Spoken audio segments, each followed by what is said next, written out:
지난 3월 31일 날 브라질 산토스 항 전방 한 2500km 지점에서, 그러니까 대서양이죠. 우리가 흔히 옛날에 그 아르헨티나 전쟁이 일어났던 포클랜드 종 위인데요. 거기에서 한국의 스텔라 데이지라는 배가 침몰을 했습니다.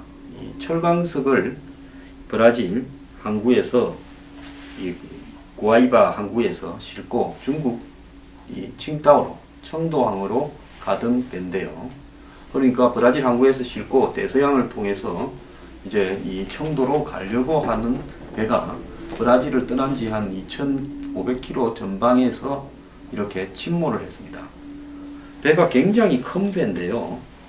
이렇게 큰 배가 12만 톤이 넘는 배로 지금 추정이 되고 있습니다. 이렇게 큰 배가 갑자기 가라앉았습니다. 14만 톤이네요. 자, 한국 사람이 지금 8명이 타고 있었고, 필리핀 선원들이 16명, 합쳐서 24명이 있었는데, 필리핀 선원 2명만 이렇게 구조가 되고, 나머지 22명은 지금도 실종 사태에 있습니다.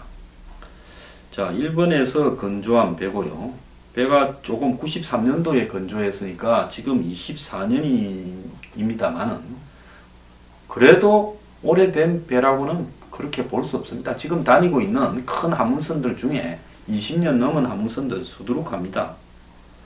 자, 그런데 이 배가 밤에 카카오톡으로 배에 좀 문제가 생겼다고 자세하게 설명이 오다가 곧바로 배가 넘어진다라면서 맞춤법도 틀리다가 그러고는 사라져 버렸습니다. 그래서 선사가 뭐 자기들 내부에는 조치를 취했다고 하는데, 해경이나 이런 정부 측에 이야기를 한 것은 11시간이 지나서 다음날 4월 1일 날 이렇게 보고를 했고요. 이후에 이제 우리 정부에서 뭐 브라질, 우루과이 정부 등의 이야기를 해서 뭐 지나가던 배 한 너댓 척이 이렇게 수색에 나섰고, 그래서 필리핀 선원 2명이 이렇게 구조가 되었고, 또 브라질에 이 수색선이 나서고 미국의 초계기가 뜨기도 했습니다만은, 이 지역이 대서양 남단, 이 남극에 가까운 이 지역이 굉장히 외진 지역이기 때문에 지금 사실상 속수무책의 차원에서 이 피해자들은 지금 거의 사망에 이르렀을 걸로 보이는데요. 자, 우리가 좀 더 신속하게 이렇게 정부에서 나서서 브라질과 우루과이 정부, 미국 정부 등에 부탁을 해서 강하게 이들에게 좀 수색을 해달라고 부탁을 했더라면 하는 아쉬움은 있습니다. 물론 정부는 이 선사로부터 통보를 받은 직후에 나름대로 수색이나 이런 부분에서 기초적인 행위를 했을 거라고는 보고 있고, 또 그런 것들이 있었기에 수색에 나섰을 거라고도 봅니다. 하지만은 세월호 사건과 관련해서 우리가 겉으로 난리를 치르고 관심을 가지면서 지금까지도 세월호 인양이 주요 핵심 뉴스로 보도되고 있는데 반해서 이 스텔라 데이지호의 이렇게 침몰과 거기에 또 사망한 한국 선원이나 필리핀 선원에 대한 문제는 뉴스에 제대로 이슈화되고 있지도 못한 상황이라는 겁니다. 그래서 지금 사건이 발생하고 12일이나 지나서야 외교부 장관이 가족들을 면담을 했습니다.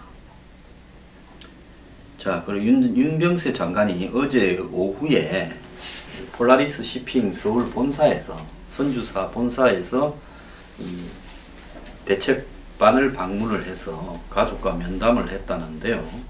정부에서는 뭐 수색에 최선을 다하고 있으나 여태까지 성과가 없어서 미안하다 이렇게 이야기를 했다는데요. 윤 장관은 이 미국, 브라질, 우루과이, 아르헨티나 군을 포함한 인근을 운행하는 상선 등에게 수색 구조 활동이 부족함이 없도록 해라라고 이야기를 했다고 합니다. 뭐 오늘 들리는 이야기로는 이 선사에서 이번에 그 상하이 셀비지 쪽에 이야기를 해서 배도 보낸다, 지금 그런 이야기도 있는데요. 어째 이렇게 뭘 하는 것이 늦은지 저는 의문이고요. 더 나아가서 세월호의 10,000분의 1, 억만분의 1이라도 정부가 신경을 좀 썼으면 지금보다 훨씬 일찍 좀 더 조직적이고 체계적인 구조를 할 수 있지 않았겠느냐 하는 생각도 듭니다. 사건 발생 직후 한 3, 4일 동안에 집중적인 이 구조 수색 활동을 하도록 브라질, 우루과이, 아르헨티나, 미국 정부 등의 정부가 요청을 하고요. 또 정부가 그때 어쨌든 선사가 부담하도록 하고 한국 측에서도 적어도 상징적으로 한 척 정도의 구조선은 그쪽으로 근처에서 구할 수 있는 배를 구해서 직접 띄웠어야 된다고 보고 있습니다. 돈을 주고 브라질 쪽에서 수배할 수도 있었을 거라 보고요. 그 정사는 나중에 서로 할 수도 있지 않았겠습니까? 자, 지금 중요한 것은 이런 큰 배가 그렇게 순식간에 이렇게 침몰하는데 어떻게 해서 침몰이 되었는가에 대해서 원인조차도 지금 규명이 되지 않고 있습니다. 순식간에 10분 이내에 배가 가라앉아 버린 걸로 보이는데요. 뭐 이 배는 세월호처럼 인양하거나 이렇게 회수하는 것은 불가능한 것이고, 더 나아가서 이 배가 침몰 원인을 제대로 파악하는 것도 불가능한 걸로 지금 보입니다. 자, 왜 침몰했는가에는 피로도에 의한 균열 발생 등 선체 결함이나 원래는 유조선이었는데 철광석 운반선으로 무리하게 개조를 해서 바꾸어서 그렇다, 이런 이야기까지도 지금 나오고 있는 부분이 있습니다. 근데 이 배뿐만 아니라요, 이 배 침몰하고 이틀 뒤에 이 배와 비슷한 시기에 유조선으로 만들어졌다가 이렇게 철광석 운반선으로 개조된 똑같은 선사, 그러니까 폴라리스 시핑 소속 스텔라 유니코노라는 배가요, 브라질에서 철광석을 싣고 오다가 또 배에 문제가 생겨가지고 남아공의 케이프타운으로 긴급 대피를 했다고 합니다. 자, 항해 중에 선체에 15cm 가량의 틈이 벌어지면서 물이 새서 가까운 육지로 이동했다고 하고 현지에서 지금 수리 중이다라고 이야기를 하고 있거든요.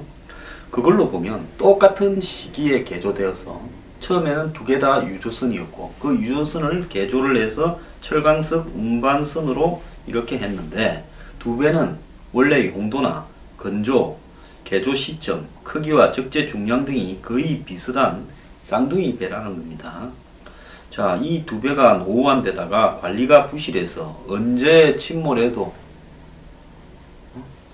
어색하지 않은 똥배로 유명했다고 합니다.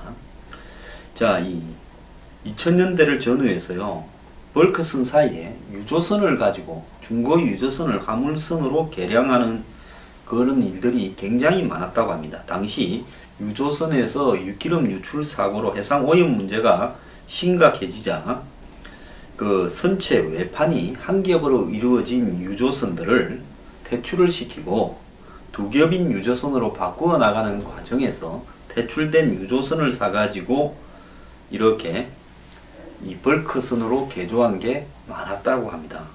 폴라리스 시핑 보유의 화물선 32척 가운데서 이 유조선을 개조한 화물선이 19척이라는 겁니다.